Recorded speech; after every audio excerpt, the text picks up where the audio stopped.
ఇది మాలల్ని చైతన్యపరిచే సభని, మాలల కర్తవ్యాన్ని బోధించే సభని ఉదయం నుంచి వక్తలు చెప్పిన సందేశాలను బట్టి అర్థమవుతూ ఉంది. ప్రపంచంలో ఎక్కడా లేనిది భారతదేశంలో మాత్రమే కులం అనేది ఉంది. ఈ కులం అనేది ఏ కులానికి ఆ కులం తనను తాను రక్షించుకుంటూ ఇంకొక కులాలతో స్నేహం, మరికొన్ని శత్రు కులాలతో పోరాటం చేస్తూ వచ్చిందే భారతదేశ చరిత్ర. భారతదేశ చరిత్ర అంటేనే బౌద్ధానికి, హిందూ మతానికి జరిగిన చరిత్ర. భారతదేశ రాజకీయ చరిత్ర అంటే గాంధీకి, అంబేద్కర్కి మధ్య జరిగిన చరిత్ర.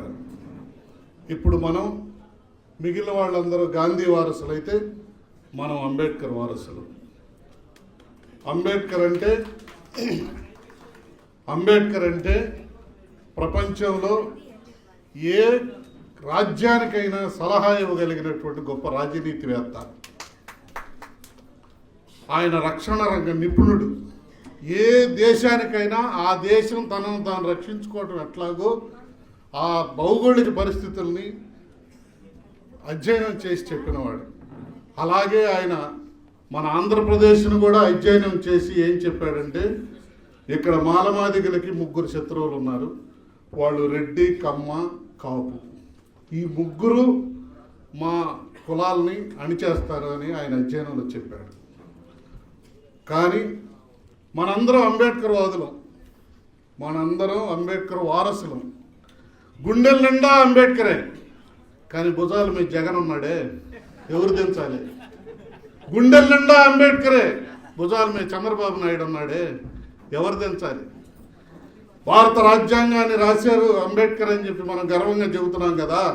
అది అమలు చేసే దగ్గర ఒక మోసగాడైన చంద్రబాబును గెలిపించి కూర్చుని పెట్టాం కదా. పోయిన 5 సంవత్సరాలు అది అమలు చేసే దగ్గర ఒక ఫ్యాక్షనిస్ట్ అయిన జగన్మోహన్ రెడ్డిని కూర్చోబెట్టాం కదా. అది అమలు చేసే దగ్గర దేశ స్థాయిలో నరహంతకుడైన ఒక నరేంద్ర మోడీని కూర్చోబెట్టాం కదా. మనం ఎప్పుడు పరిపాలన చేయాలనేది. అక్కడ తెలంగాణ ప్రత్యేక ఉద్యమం జరిగినప్పుడు కూడా మాలమాదిగలే పోయి అక్కడ తన త్యాగాలు చేశారు, పాటలు పాడారు, ధూమ్ధామ్ చేశారు. కానీ పార్టీ పెట్టాలనే ఆలోచన ఒక కేసీఆర్కి వచ్చింది, కానీ ఒక మాలమాదిగడికి రాలక్కడ. ఉద్యమం విజయవంతం అయిన తర్వాత అది ఎవరు క్యాష్ చేసుకున్నారంటే కేసీఆర్ కులం క్యాష్ చేసుకుంది. ఒక నియోజకవర్గంలో వెలమలు 12 కుటుంబాలే ఉన్నాయి. ఆ కుటుంబాలు 12 ఉన్నా కానీ ఆ నియోజకవర్గానికి ఎమ్మెల్యే వచ్చేసరికి వెలమవాడే ఉన్నాడు. అట్లా వచ్చేసరికి మనకు కూడా ఆంధ్రాలో కూడా మీకు పవన్ కళ్యాణ్ ఉన్నాడు.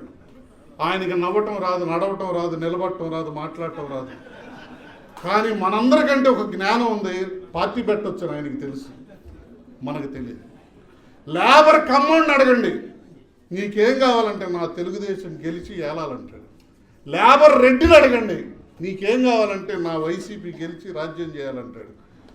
మన టాప్ విద్యావంతులను అడగండి, నీకు చంద్రబాబు నాయుడు అయితే నాకు మంచి జరుగుద్ది అంటాడు. రాజ్యాధికారం అనే ఆలోచన ఏమాత్రం లేనివాడు. అంబేద్కర్ వారసులు అంటే ఏంటి? అంబేద్కర్ అంటే ఏంటి? ఎందుకు అంబేద్కర్ని మనం ఆయన వారసులుగా మనం ఎందుకు, మన తండ్రిగా ఎందుకు చెప్తున్నాం? ఆయన అడుగుజాడలో నడవాలి కాబట్టి మనం చెప్తాం. కానీ ఇక్కడికి వచ్చేసరికి ఏం జరుగుతుంది? ఒక కులాన్ని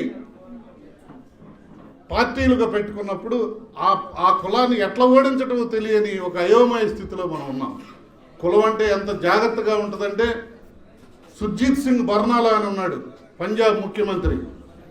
ఆయన కుల పెద్దలు ఆయనకి ఒక శిక్ష వేశారు. ఏం శిక్ష అది? ఆయన వచ్చి అమృత్సర్లో కూర్చుని ఆ స్వర్ణ దేవాలయంలోకి వచ్చిన వాళ్ళందరూ చెప్పులు తొడవాలి.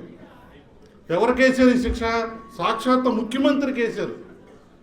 ఆ ముఖ్యమంత్రి ఆ కులం వాళ్ళు వేస్తే ఆయన వచ్చి తెల్లటి బట్ట తీసుకుని లోపలికి వెళ్ళిన వాళ్ళందరూ చెప్పులన్నీ తుడిచి నుంచున్నాడు.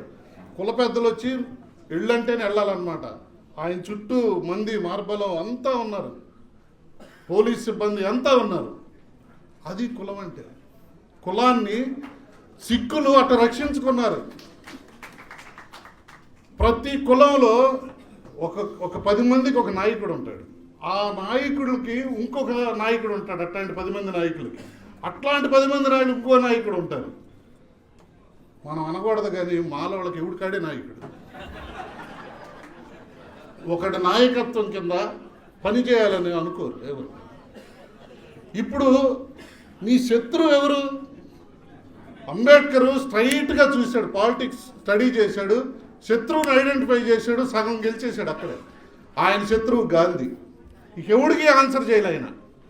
1000 మంది విమర్శించిన పేపర్లో టైమ్స్ ఆఫ్ ఇండియాలో ఎవరికి ఆన్సర్ చేయలే అంబేద్కర్. గాంధీ మాట్లాడితే మాత్రం గాంధీకి చెప్పేవాడు. గాంధీకి చెబితే అందరికీ చెప్పినట్టేనే. ఇప్పుడు పెద్ద ఊరేగింపు వచ్చి గొడవ చేస్తున్నారు అనుకోండి, కానిస్టేబుల్ ఏం చేస్తాడు? 100 మందిని కొట్టడు, వాళ్ళల్లో మెయిన్ అనుకున్నామని కొడతాడు, మిగతా వాళ్ళందరూ సైలెంట్ అయిపోతారు. అట్లానే గాంధీని కొట్టాడు ఎవరు? అంబేద్కర్. అలాంటి పరిస్థితుల్లో దతార్ అని ఒక సోషల్ వెల్ఫేర్ మినిస్టర్ ఉన్నాడు. అంబేద్కర్ పక్కనే కూర్చుంటాడు ఆయన పార్లమెంట్లో. అంబేద్కర్ అంటే బాగా ఇష్టం. అంబేద్కర్, నీ షెడ్యూల్ కాస్ట్ ఫెడరేషన్ని సంఘం అని చెప్పు, 20 లక్షలు ఇస్తాయి. ఇప్పుడు 51లో చెప్పాడు ఇది. నీ షెడ్యూల్ కాస్ట్ ఫెడరేషన్ని సంఘం అని చెప్పు, 20 లక్షలు ఇస్తా. అంబేద్కర్ కోపం వచ్చేసింది. నాది సంఘం కాదు, నాది పార్టీ, నా జనం దీని తరపున పోటీ చేసి పరిపాలకులు అవ్వాలి అని చెప్పాడు. అలా పరిపాలకులు అవ్వాలంటే పొలిటికల్ పార్టీ పెట్టాలి.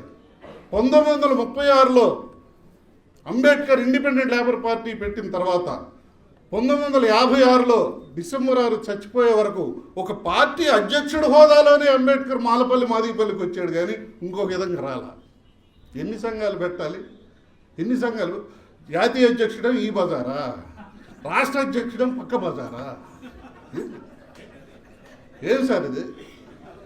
గద్దరన్న దగ్గరికి ఒక ఆయన వచ్చాడు, ఏం సంఘం నీదంటే నా దళిత సేన అన్నాడు. సేన అంటే సైన్యం కదా.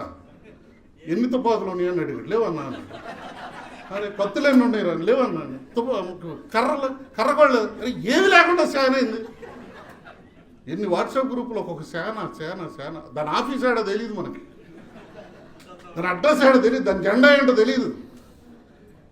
మనం ఒక ఇంట్రాస్పెక్టివ్గా మాట్లాడుకుంటే వాట్సాప్ గ్రూపుల్లో మన వాళ్ళు పెట్టే పోస్టుల్లో, మన పిల్లలు యువకులు పెట్టే ఎన్ని బూతులు. అదే అంబేద్కర్ వారసత్వం. నిజంగా మీ చెల్లెళ్ళు అక్కలో ఆ బూతులు చదివితే ఎట్లా ఫీల్ అవుతారు?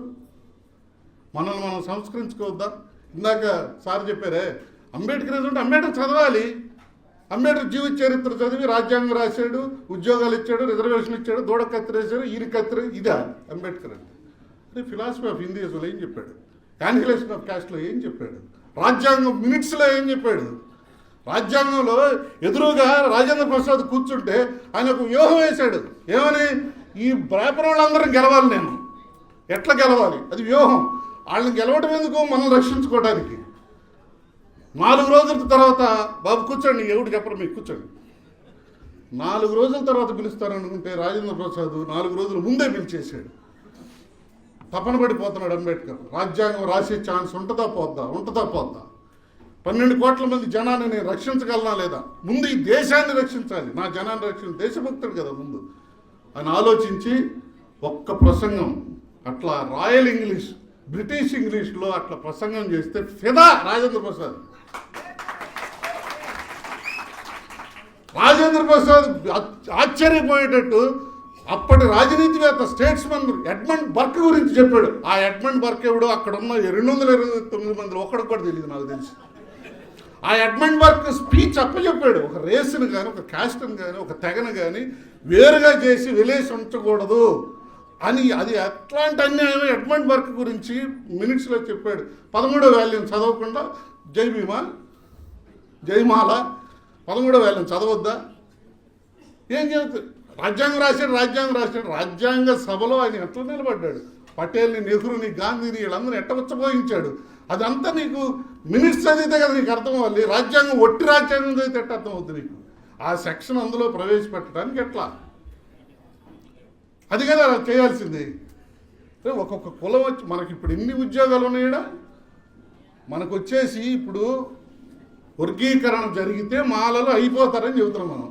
ఇప్పుడు దాకా వర్గీకరణ జరగలేదు, మాలలు బాగుపడిపోయారా? జరిగితే చెడిపోవటానికి ఎన్ని ఉద్యోగాలు ఉన్నాయి అక్కడ? అసలు ఎన్ని గనులు వెళ్ళిపోతున్నాయి, ఎన్ని మైకా గనులు కాంట్రాక్టులు పోతున్నాయి, మనకి ఎన్ని కమ్మారెడ్లు తన్నుకుపోతున్నారు. 2017లో జర్నలిస్టులు అందరూ కలిసి ఒక అంచనా వేశారు. ఒక కులం అధికారంలోకి వస్తే, ఇప్పుడు కమ్మోళ్ళు అధికారంలోకి వచ్చారు, పోయినసారి రెడ్లు అధికారంలో, ఒక కులం అధికారంలోకి వస్తే ఎంత సంపాదిస్తారు 5 ఏళ్ళంటే 25 లక్షల కోట్లు సంపాదిస్తారంటాడు. 2017లో అంచనా ఎంత? 25 లక్షల కోట్లు సంపాదించి దిగుతాడు.